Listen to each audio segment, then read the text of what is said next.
When Ethan Carter, a researcher of paranormal phenomena, stepped into the abandoned Playtime Cumberland factory, he never expected to find something still alive inside. But he was very wrong. For years, rumors circulated about the factory. Disappearances, strange noises, whispers of moving toys.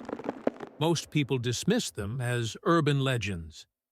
But Ethan was different. He wanted to prove whether the factory's dark history was real.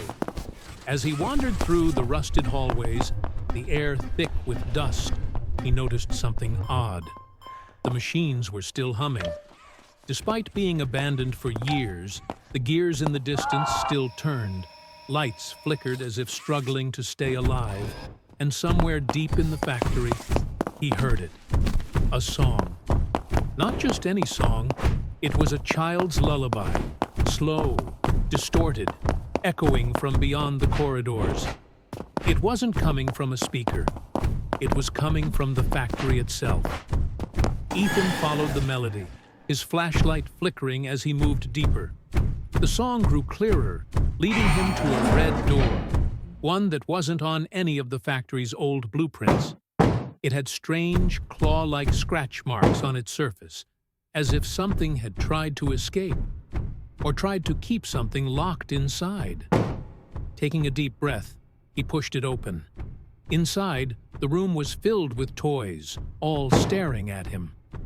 Their glassy eyes followed his every move, their limbs twitching unnaturally. Shelves lined the walls, but instead of neatly placed plushies, there were discarded, deformed prototypes, their faces melted, their bodies stitched together like failed experiments. And in the middle of the room sat an old, deformed Poppy doll. She was unlike the pristine version Ethan had seen in old commercials. This one was broken, wires protruding from her porcelain body, her red hair dulled and tangled. In her tiny, cracked hand, she held a rusted key with a strange symbol. Then she moved. "Help me." Her voice was soft, almost pitiful, but distorted, like a recording that had been played too many times. Ethan took a cautious step forward, but before he could react, slam! The red door behind him shut on its own. The lights flickered violently, and suddenly, the song he had followed turned into something else, a deeper, more sinister tune. Then, he heard them. Heavy footsteps thundered down the hall. Not one, not two, many. Something was coming. Many somethings. Ethan had only two choices: run and find a way out, or face whatever nightmare lurked in the shadows. As he grabbed the key from the broken Poppy doll, the toys in the room began to move. Their tiny hands reached for him, their heads twisting unnaturally. And then, from the hallway, he saw it.